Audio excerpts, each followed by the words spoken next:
Shalom, kita jumpa lagi dalam Solution Talk Show episode yang ke-32. Kali ini saya ditemani oleh dua ibu-ibu yang luar biasa. Kenapa? Karena malam ini kita akan membahas satu keadaan di mana Tuhan memberikan kepada ibu-ibu ini anak-anak yang istimewa. Tidak berlama lagi, saya minta ibu-ibu untuk memperkenalkan diri sebelumnya. Shalom, selamat malam. Nama saya, kalau lebih senengnya saya dipanggil dengan Bu John. Saya 7 anak, 4 cewek dan 3 cowok. Kalau yang ini udah gak asing lagi, kita sering lihat ya. Shalom, saya Rina Barasa. Anaknya berapa, Bu? 3. Oke, kali ini kita membahas tadi dengan anak-anak yang istimewa yang Tuhan berikan. Nah, saya minta ibu-ibu yang luar biasa ini boleh tolong menjelaskan, menceritakan secara singkat kenapa anak-anak ibu-ibu dibilang istimewa, anak yang mana, lalu kenapa gitu loh. Anak saya yang nomor 4, ini dia kembarnya cewek cowok. Kelihatan waktu itu perbedaan sikap mereka berdua ini pada umur 3 tahun. Jadi 3 tahun itu yang ceweknya adik, yang cowoknya kakak. Yang cowoknya sudah kelihatan, jadi waktu itu agak aktif, tidak begitu respon. Kalau diajak bicara, tidak bisa mengeluarkan kata-kata yang jelas. Jadi waktu itu mulai kita berpikir, ada apa dengan anak ini? Tetapi waktu itu kita bawanya ke rumah sakit. 3 tahun berarti 3 tahun ya, kita bawa ke rumah sakit. Jadi di situ disuruh kita bawa ke dokter tumbuh kembang anak. Jadi bawa ke dokter tumbuh kembang anak, divonis waktu itu Down syndrome. Saya pribadi tidak pernah memikirkan sejauh itu. Jadi saya pikir Down syndrome itu seperti apa gitu. Jadi memang waktu itu dijelaskan nanti ciri-cirinya seperti ini, anak seperti ini. Tetapi ibu harus bisa melatih anak ini. Besar kemungkinan kalau ibu bisa melatih akan ada perubahan. Tapi begitu kita pulang sampai di rumah, mulai kita berpikir, suami saya bilang waktu itu, kita harus berjuang, kita harus berharap. Hanya satu sekarang kita berharap, hanya kepada Tuhan. Kita sudah pergi ke dokter, memang harus disuruh terapi. Terapi itu waktu itu dikasih jadwalnya lagi 2 minggu. Jadi 2 minggu itu kita bawa ke Saklah kembali. Jadi waktu itu disuruh ke bagian psikolog. Jadi psikolog jadi dimasukkan ke dalam suatu ruangan karena waktu itu diajak berbicara dia seperti tidak respon. Dia ngerti gitu. Dia gitu aja. Jadi pikiran kita jangan sampai anak kita itu nanti tidak mendengar. Jadi kan kalau tidak mendengar jadi tuli seperti bisu. Jadi saudaranya tuli bisu. Jadi kita takutnya waktu itu di situ tempatnya. Jadi dibawa ke rumah sakit, akhirnya dimasukkan ke dalam satu ruangan kedap suara. Jadi di sanalah dihidupkan suara yang tip itu yang sangat keras, speaker yang sangat keras. Jadi ternyata di sana dia seperti Reaksinya sudah ya? reaksi dia. Jadi dokter itu stop, akhirnya dikeluarkan. Dokter bilang kalau anak ibu ini kalau pendengarannya normal. Sekarang harus melatih untuk pembicara, komunikasi sosialnya juga dia harus dilatih gitu. Akhirnya setelah kami pulang, waktu itu kami juga sempat berdoa langkah selanjutnya apa yang kita bisa lakukan karena anak ini sudah 3 tahun, sebentar lagi akan sekolah. Waktu itu kan 3 tahun, waktu 1 tahun sampai 3 tahun itu biasanya kan kalau anak 1 tahun 2 tahun tuh udah mama atau apa, ini enggak gitu. Ini paling gitu saja. Tapi... Jadi gitu aja. Jadi karena saya juga kerja dari pagi sampai sore, suami saya juga waktu itu pelayan tidak begitu. Tapi setelah 3 tahun baru kami bisa membedakan, ada perbedaan di antara mereka ini. Siapa Bu tadi nama anaknya? Jedija. Jadi Jedija ini Down syndrome umur 3 tahun ya diketahui. Halo Ibu Rina? Kalau anak saya autis Avenger sih kata ini ya. Psikolognya. Jadi waktu anak saya umur 1 tahun itu dia harusnya kan sudah bisa ngomong tuh, tapi kok anak saya nggak ngomong gitu loh. Terus dia tuh kan kalau anak diam, manis gitu kan kita senang tuh sebagai ibu. Tapi lama-lama saya pikir kok ini anak nggak seperti kakak-kakaknya gitu, karena dia anak ketiga kan. Kok nggak seperti kayak ini suka nangis, ada apa-apa, protes, ini kok ini enggak. Akhirnya saya bawa ke dokter tumbuh kembang. 1 tahun berarti 1 ya? tahun. Tapi dokternya bilang speak delay. Tapi saya nggak puas kan. Di rumah saya pikir tuli, bener kata ibu ini, karena nggak respon, nggak fokus, sepertinya apa dia tuli, apa ini. Tapi kalau di rumah, misalnya lagi sendiri saya kagetin, dia kaget. Oh berarti dia nggak tuli, dia nggak, maksudnya dia bisa gitu kan, hanya bicaranya nggak lancar. Jadi saya ke dokter lagi. Dokternya bilang ini dikasih vitamin kan, dikasih vitamin, kita nggak bisa, mungkin ini gejala autis tapi kita nggak bisa memvonis bahwa ini autis. Berarti pas umur berapa itu? Umur 1,5 tahun. Oh jadi ada itu ya? Jadi saya tahun memang itu udah ya? waktu itu udah rutin kan bawa ke dokter. Nah terus autis kan itu agak aneh di keluarga kami gitu, keluarga saya itu autis apa gitu. Akhirnya dijelaskan bahwa autis itu semacam disabilitas ya, disabilitas mental. Jadi cacat tapi bukan secara fisik, tapi cacat secara mental. Nah kita sebagai orang tua kan langsung dek, gimana gitu kan. Terus ada ini enggak? Maksudnya kita nanya dokter ada solusi nggak? Ya dikasih vitamin untuk supaya otaknya mau berkembang gitu kan. Nah akhirnya kami terapi vitamin selama 1 tahun. Jadi 2 tahun sampai umur 2,5 tahun gitu tidak ada perkembangan. Akhirnya umur 3 tahun ya sama. Berarti udah pengobatan 1,5 tahun itu ya? 1,5 tahun pengobatan, ya tetap ternyata kemajuannya tidak signifikan gitu kan. Jadi dia memang harus terapi gitu, terapi bicara kan ke dokter. Nah kebetulan saat kami sudah lagi serius untuk fokus ke Michael ini, anak saya yang ketiga ini, ternyata ada masalah baru, suami saya kena stroke. Jadi berhenti pengobatannya, nggak lanjut ya. Saya fokus ke suami dulu. Jadi Michael ini ketinggalan dalam penanganannya. Waktu berarti kan 1,5 tahun Michael ketahuan, lalu 3 tahun. Jijas 3 tahun. Waktu ketahuan itu sebagai orang tua nih, reaksi ibu dan suami waktu itu gimana gitu? Maksudnya bukan soal ih kok anak saya gitu, enggak, tapi ke Tuhannya gitu. Kok apa pernah ngeluh atau pernah kenapa begini Tuhan? Bisa tolong maksudnya secara perasaan berdua suami istri gitu waktu itu. Waktu itu saya sama suami sempat bicara. Waktu itu ayo kita berdoa, kita harus tenang dulu untuk menghadapi, harus tenang dulu untuk menghadapi ini. Terus bagaimana caranya untuk kedepannya supaya anak kita ini supaya ada perubahan, karena Down syndrome itu dibilang itu seperti mempunyai muka yang khusus. Maaf, sepertinya saya sangat mengerikan sekali untuk membayangkan hal itu. Tapi ini enggak ya?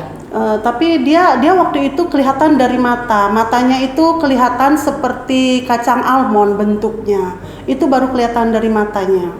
Ya, jadi Tuhan, saya waktu itu Tuhan, apa yang harus saya lakukan saat ini? Saya hanya minta kepada Tuhan tunjukkan apa jalan selanjutnya supaya saya berarti bisa. Suami istri boleh dibilang menerima lah ya, nggak ada protes ke Tuhan kenapa atau apa gimana gitu ya. Karena kita waktu itu sangat bersyukur dengan anak ini, sangat bersyukur. Kami itu tidak berani, karena apapun itu adalah titipan dari Tuhan. Apalagi kan saya itu sudah dikasih anak sebegitu, berarti Tuhan itu sangat percaya. Walaupun mungkin dalam keadaan kami ada kekurangan tapi Tuhan yang mempercayakan kami, Tuhan yang akan memampukan semuanya. Luar biasa ya. Kalau Ibu? Kalau saya sih waktu pertama kali anak saya sudah mulai kok berbeda dari kakak-kakaknya gitu, saya udah mulai kayak gimana ya, kayak kecewa gitu sama Tuhan. Karena gini gitu. Pertama gini, kenapa saya kecewa?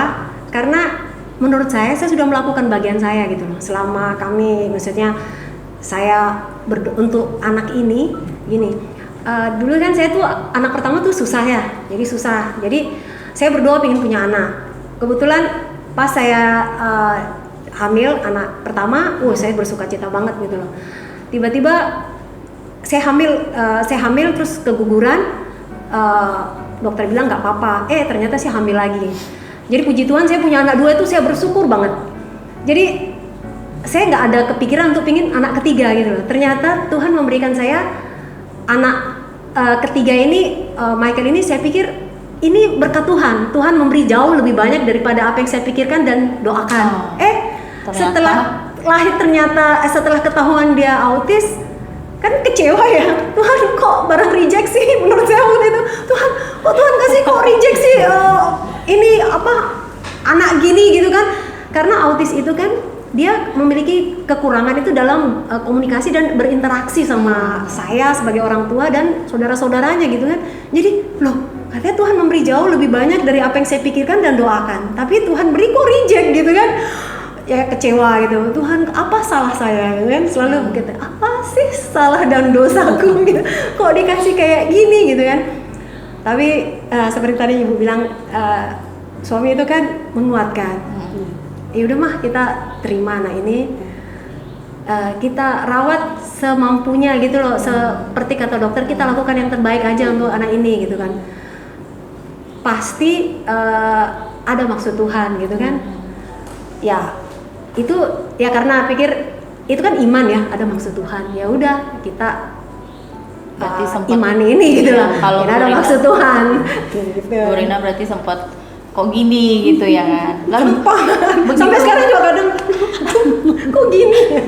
Lalu begitu sambil bercanda.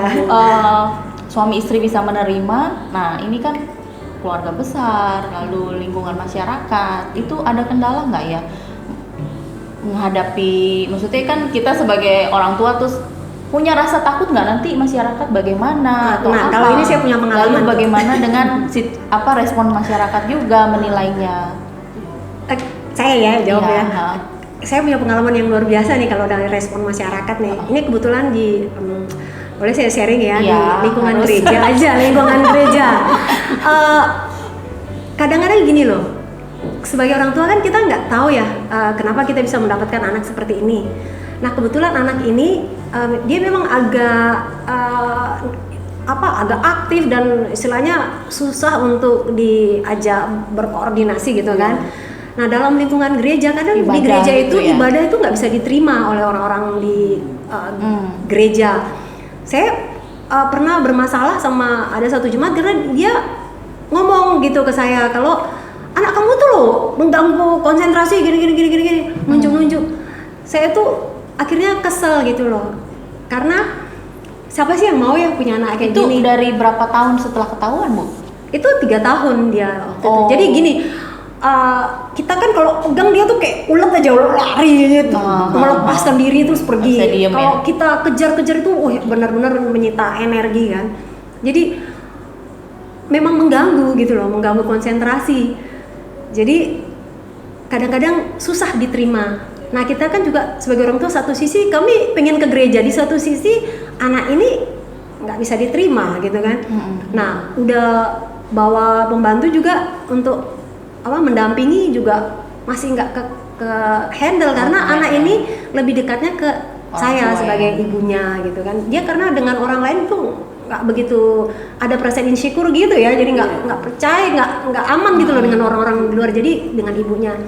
Tapi lingkungan sekitar itu, nah itu yang kadang-kadang nggak bisa menerima gitu. Dan saya lihat juga mungkin di gereja-gereja, tapi kalau sekarang puji Tuhan ya saya di gereja yang tempat kita ini sangat begitu welcome dengan anak saya, dan itu luar biasa banget. Itu yang membuat saya senang beribadah di kebetulan gereja saya gitu, gereja kami. Jadi waktu ibu merasa lingkungan gereja tidak menerima, itu sempet nggak juga punya perasaan gimana lagi gitu loh ke Tuhan tuh kayaknya ke Tuhan ya. Pertama gini jengkel lah. Pertama gini, siapa sih yang mau punya anak kayak gini ya?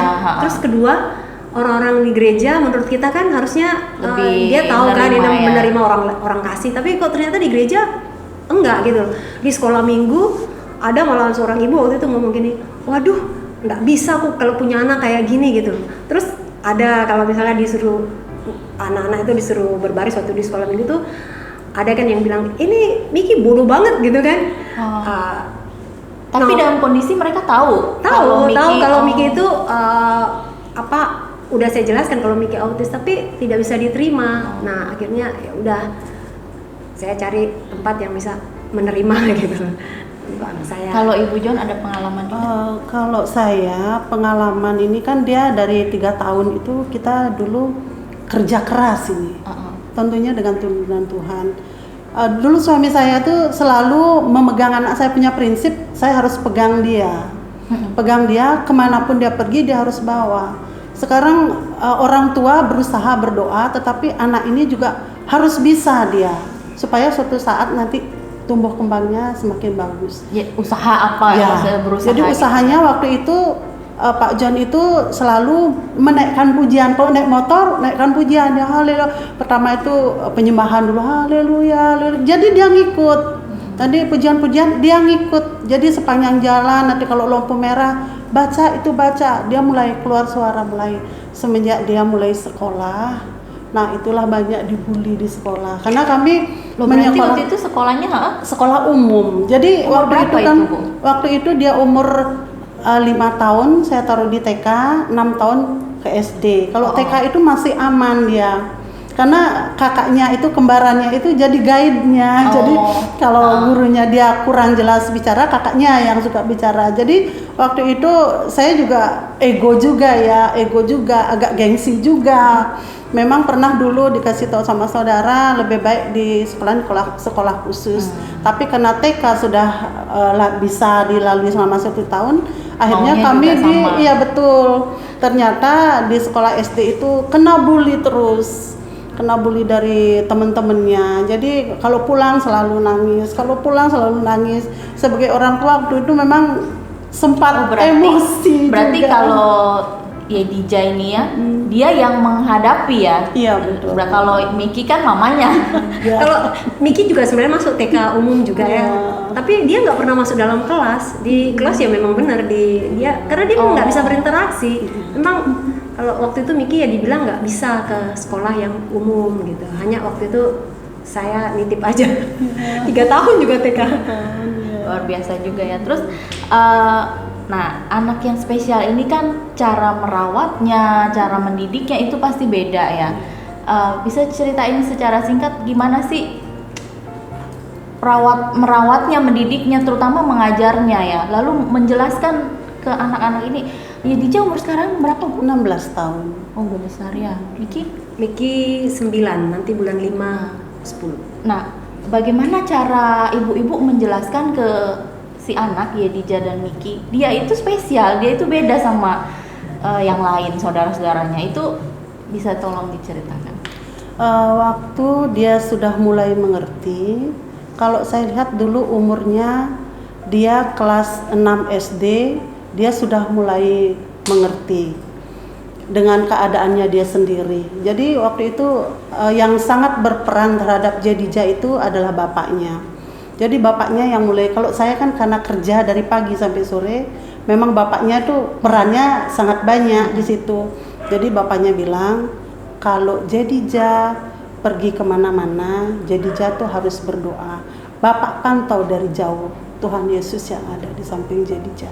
Jadi Yedija tuh enggak usah takut. Aku takut Pak, kalau aku begini aku takut. Tidak, jangan takut. Yedija tuh sudah berdoa, jadi enggak usah takut, enggak boleh.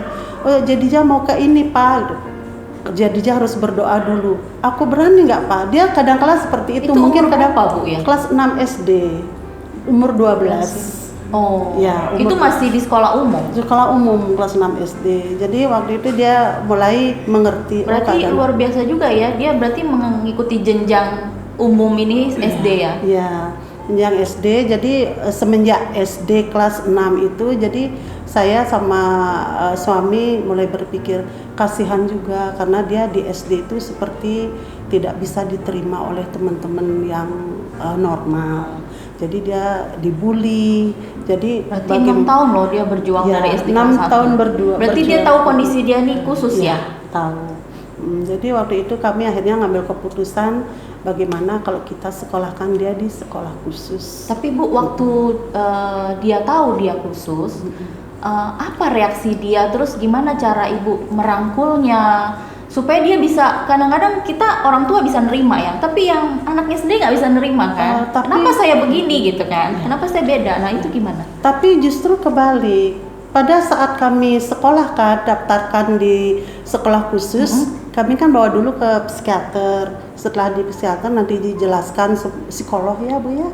Nah, jadi dijelaskan semua di situ, anak ibu memang betul ini harus disekolahkan di sekolah SMP supaya nanti bisa ditata di sana, supaya dia bisa menyesuaikan diri dengan teman-temannya. Jadi kalau ibu taruh di sekolah khusus ini tidak bisa. Nanti dia tidak bisa menerima keadaan di situ. Jadi akhirnya di sekolah khusus, tapi dia justru lebih nyaman di situ.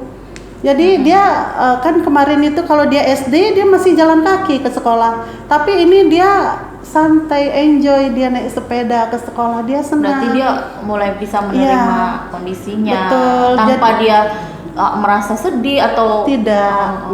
Jadi di situ pun dia melihat teman-temannya ada yang lebih ini kondisinya lebih buruk parah dari gitu. dia. Jadi dia di sana mempunyai rasa pengasihan juga. Ma, aku punya temen ini, kasihan dong Ma. Ma, aku punya temen ini, kasihan. Iya. Kalau Miki gimana Bu? Wah, kalau Miki untuk sikat gigi saja saya harus sewa terapis. Sekarang ini? Dulu. Oh. Gini, jadi Miki itu dari umur setelah suami saya stroke tadi itu kan 2 tahun saya fokus ngurus suami, akhirnya Miki 5 tahun kan saya sekolahin di TK. Oh berarti waktu Miki 5 tahun dia suami ada yang kena hilang stroke gitu. gitu. Waktu Miki 3 tahun suami saya kena stroke. Oh jadi pas. Jadi saya iya, fokuskan iya. ke suami, saya abaikan Miki gitu kan. Ya bertumbuh aja kayak gitu. Nah 5 tahun setelah suami saya udah sehat, saya mulai Miki mulai saya terapi di rumah kan, saya panggil guru untuk datang terapi, terus sehari-harinya dia sekolah di TK umum. Nah, tapi di TK umum tuh kan nggak bisa dia, ternyata di dalam TK tuh cuma lari-lari, saya pernah liatin, ternyata dia cuma main ayunan, temannya belajar dia main ayunan. Nah, guru yang terapi ini datang ke rumah itu ngajarin banyak hal, mulai dari caranya berpakaian, caranya belajar, membaca, menulis, atau mengenal sekeliling lingkungan gitu kan. Nah sampai suatu hari tuh giginya tuh kotor banget gitu kan. Saya mau ajarin sikat gigi tuh nggak bisa, sikat gigi tuh digigit sama dia, pokoknya susah sekali. Jadi perlu orang khusus untuk membuat dia itu bisa sikat gigi. Itu ya. Sampai saya suka godain, Ki kamu untuk belajar sikat gigi aja perlu uang 1 juta loh untuk terapi. Banyak hal sih yang kita harus lakukan ya, biaya dan tenaga untuk mengurus anak saya ini. Tapi ya karena kita suka ya, senang, kita melakukannya dengan sukacita, yaitu berlalu aja gitu, kayak biasa aja gitu loh. Kita ada sukacita aja gitu loh menjalaninya. Ya memang tidak seperti kakaknya. Ini perlu fokus karena untuk bicara, untuk tiup lilin loh ya, saya terapi bicara itu susah kan, jadi dia harus tiup lilin itu beberapa kali kunjungan itu belum bisa untuk niup. Dokter yang ngomong kalau dia udah bisa niup pasti bisa bicara, tapi sampai sesi berapa kali kunjungan itu ya harus berapa kali, ternyata dia belum bisa niup juga. Jadi di rumah kita suruh pasang itu suruh niup. Oh pokoknya lucu dah kalau ingat-ingat itu membuat dia bisa bicara, biar melakukan sesuatu yang mungkin menurut orang lain itu mudah dan biasa, gampang, tapi gitu ya.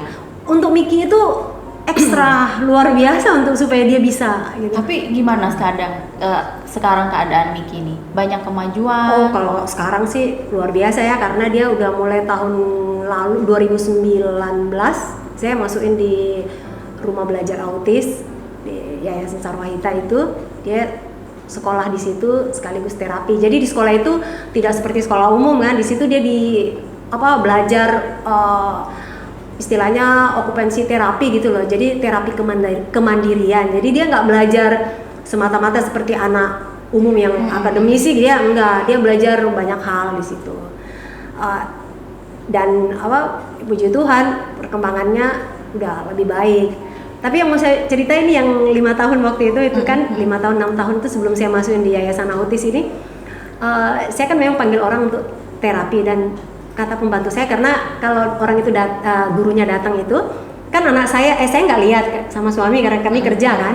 Pembantu saya ngomong, Bu, gurunya teriak-teriak terus gitu loh. kayaknya frustasi ngajarin Miki gitu kan. Kayaknya marah-marah, kasihan gitu loh, kayaknya Miki tuh nggak denger gitu kan.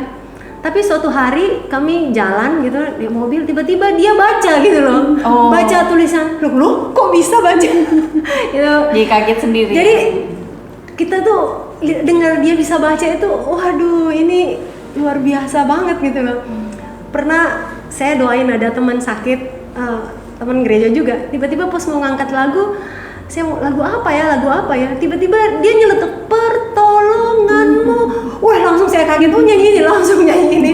Jadi ada hal-hal tertentu yang lucu gitu yang membuat kita itu surprise gitu loh. Padahal itu hal biasa untuk anak-anak yang normal, tapi kalau Miki yang melakukannya itu luar biasa gitu, kita sampai bisa terkejut. Seperti itu. Ya. Ibu-ibu yang luar biasa ini single parent juga, tapi Tuhan titipkan anak yang spesial. Mungkin dia punya kekurangan secara kesehatan atau apa gitu ya, satu autis, satu Down syndrome, tapi tidak ada anak yang Tuhan tidak berikan sesuatu yang luar biasa. Nah, Ibu Rina sama Ibu John, apakah sudah menemukan kira-kira anak ini Tuhan kasih apa yang spesial, entah bakatnya kah, atau sampai ibu-ibu sendiri merasa, oh Tuhan terima kasih buat anak ini, sampai di titik bersyukur Tuhan kasih anak ini. Bisa di-share ke kami, ke kita semua? Kalau saya pribadi sangat bersyukur sekali. Waktu bapaknya masih ada, sudah mendidik begitu baik. Jadi pada saatnya ditinggal sama bapaknya, jadi saya ini sekarang merasakan anak ini betapa spesialnya.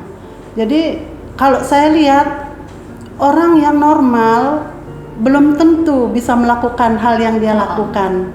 Seperti kalau saya punya asam lambung, kalau saya obat, jadi setiap 2 minggu saya kadang suruh ke apotik. Jadi dia bisa. Iya. Jadi langganan saya di Apotika Diguna. Jadi saya bilang, jadi obat mama habis. Oh iya ma, habis obat mama, resepnya mana ma? Ini resep, mama nyari berapa?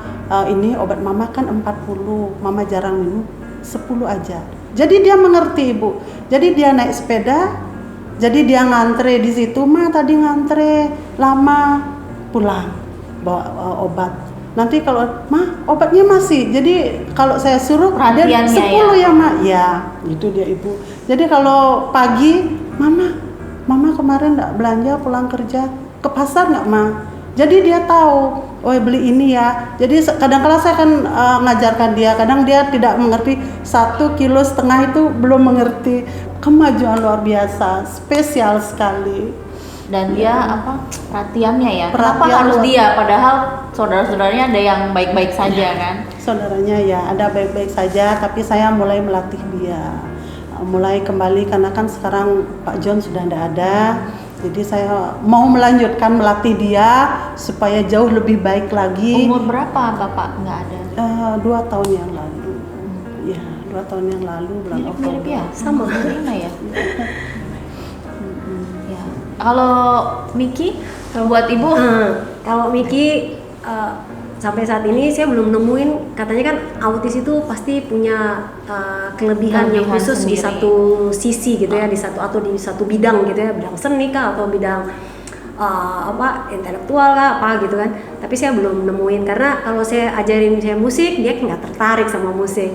Saya ajari kalau matematika belajar teriak-teriak melulu dia. Kalau kasih buku bacaan juga nggak begitu tertarik.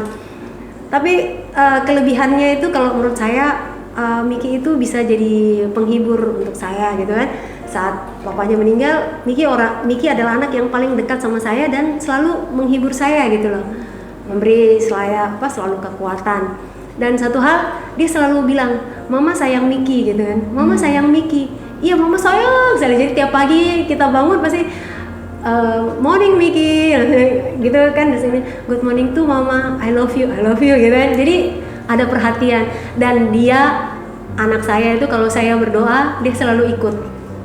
Kalau anak kakaknya mungkin karena udah besar ya, jadi kalau saya udah nyanyi kadang cuek aja gitu loh, nggak begitu, kecuali saya teriak-teriak manggil baru mereka datang. Tapi kalau Miki walaupun dia tidur, kalau udah dengar saya berdoa, biar masih ngantuk dia ikut berdoa gitu kan. Jadi di umurnya yang 9 tahun ini menurut saya progres banget ya pertumbuhannya, ada hal-hal yang baik yang Tuhan berikan dalam kehidupan anak saya Miki itu jadi berkat bagi saya. Dan juga Miki ini kadang mengingatkan saya betapa baiknya Tuhan gitu kan. Kan dari satu sisi dari saya contohnya gini, anak saya 3 kan. Kalau misalnya saya investasi ke anak saya yang 2 ini yang notabene sehat gitu, normal, kan kelihatan tuh, siapa tahu mereka bekerja bisa nanti kalau mereka punya penghasilan mereka bisa memberikan kepada saya. Tapi kalau Miki ini kan enggak, berarti kan saya berinvestasi tanpa tahu hasilnya, apakah nanti bisa berhasil apa enggak kan. Jadi di situ saya belajar mengingat kasih Bapa bahwa begitulah Tuhan kepada saya gitu loh. Jadi Tuhan begitu baiknya kepada saya dengan segala kekurangan saya, walaupun saya tidak bisa membalas segala kebaikan Tuhan, tapi Tuhan tetap mengasihi saya, tetap berinvestasi dalam hidup saya. Jadi kalau saya lihat Miki, saya selalu mengingat, ya ampun bener, ini yang namanya kasih Bapa. Yang dulu saya belajar Alkitab, tapi saya belum bisa kena di pikiran, tapi nggak kena di hati gitu loh contohnya. Tapi sejak melihat anak saya Miki ini, saya langsung bisa merasain gitu loh, kasih Bapa benar-benar itu dalam hidup saya melalui anak saya ini. Seperti saya mengasihi Miki, begitulah Bapa lebih mengasihi saya. Jadi berkat tersendiri ya, banget benar. ya. Ini jadi benar-benar yang luar biasa gitu loh. Jadi saya belajar bersukacita dengan apa yang dulu saya bilang Tuhan berikan barang reject ke saya, tapi dari melalui Miki yang menurut saya reject, saya bisa melihat betapa Tuhan itu mengasihi saya seperti saya lebih mengasihi Miki gitu kan. Jadi itu luar biasa, pengalaman spiritual yang luar biasa. Oke, tidak terasa udah di penghujung. Kita mau ibu-ibu tolong memberikan tips atau pesan bagi orang tua di luar sana yang mungkin mempunyai anak yang spesial, atau bahkan anaknya biasa aja normal, tapi kadang-kadang kan namanya orang tua ada aja keluhan yang tentang anak kan. Apa pesan-pesan yang bisa memberkati?